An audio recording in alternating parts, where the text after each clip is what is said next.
Good morning. Today I'd like to start our study off by going to Daniel chapter 9, and I want to read from verse 23. You will recall that Daniel has just had this vision of Daniel chapter 8 verse 14, where he saw that the sanctuary was going to be trampled on for a period of 2,300 years. This is so important to understand here, that the sanctuary meant everything, not only to the Jewish nation or to Daniel, but to mankind. It was through the sanctuary that God was going to reveal what was going to happen. So the trampling of the sanctuary was very important, that we need to understand what's going on there. And then he starts off by saying to Daniel in verse 23, therefore consider the message and understand the vision. So he's saying to him, Daniel, I want you to understand what this is all about. Dear friends, we are told in Matthew 24, Jesus says that when you see the abomination that causes desolation spoken of by the prophet Daniel, let the reader understand. You see, we are drawn to understand what is really going on in the book of Daniel. Now you will see that how we are drawn to the first phase of this 2,300 year period. The first phase being for the Jewish dispensation of time, 490 years. We found that as we look at this period, our attention was drawn to two focal points. First of all, the restoration and rebuilding of the walls of Jerusalem. Now we see that this has taken place. And there's more information regarding this that, as I said to you, we're going to talk about later on. Yesterday's study, we found out that in the final 7 years, Christ, according to Daniel chapter 9, verse 26, and we found certain parts in verse 27, 3.5 years into the final 7 years, Christ was to die for the salvation of mankind. Now, I want you to remember that this is all part of a covenant agreement that God had established with man right in the beginning. In Genesis chapter 3 verse 15, God said to mankind, Adam and Eve, that I will put enmity in the heart of man. And then his whole objective was to restore man back to his original state. How God was going to do this is told to us here in Daniel chapter 9 verse 24 through to 27. So we see part of the plan was that Christ came and took the place of Adam and represented mankind and died for sins. This we see very clear. He became the last Adam, the one that would restore us back to our relationship with the Father in heaven. But it doesn't stop there.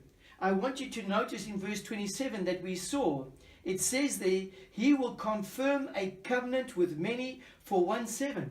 So our attention is drawn to this understanding of the covenant that was introduced in the Garden of Eden. What was this covenant all about? In order to understand this covenant better, I want you to go to the book of Hebrews.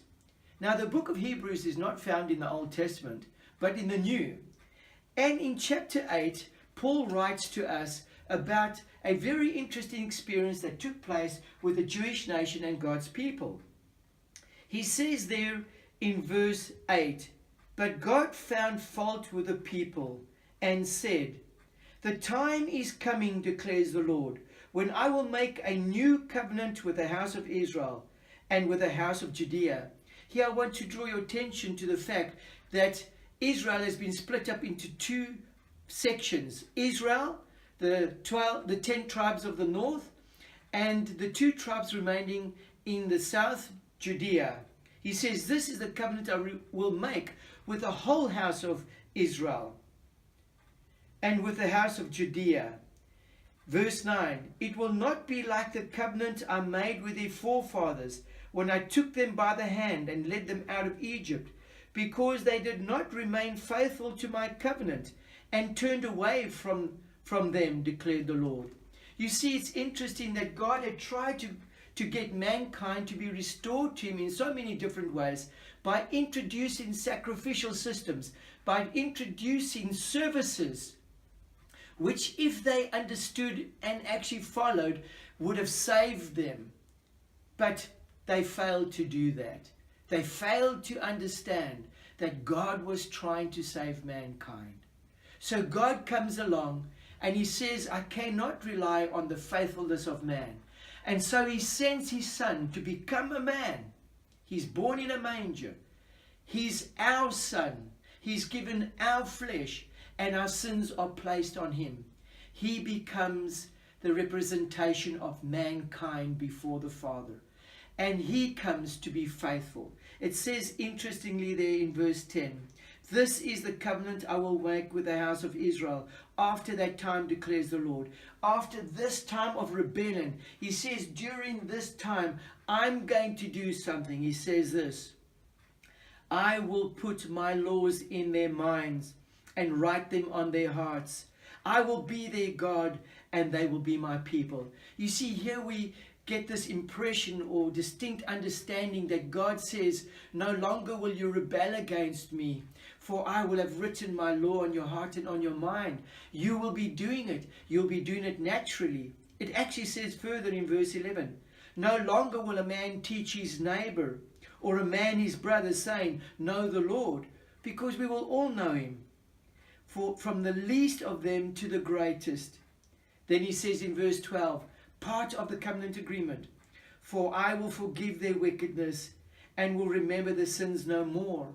You see, it's so interesting that Jesus came, he became Adam, he became the last Adam, he stood in Adam's shoes. Where Adam fell, Christ was victorious, and he died for our sins so that we could be forgiven. It's wonderful when we look at this, that the covenant is confirmed in this last 7-year period. Confirmed first of all with the Jewish nation. This I want you to understand. And then he confirms it later on with all of us. So God is trying to get not only the Jewish nation, but he's trying to get us back into harmony with God. He wants to restore our planet. He wants to remove sin. He wants to restore us back to God's kingdom. Dear friends, when you gave your heart to Jesus, this is what God did for you. Old things were passed away. All things were made new.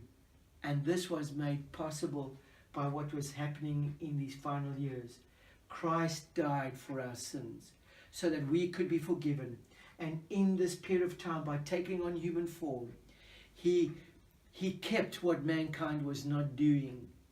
He was faithful to the covenant agreement with the Father. And now makes us faithful. May God help us to understand this more as we look further into what's happening in these last 7 years. God bless you today.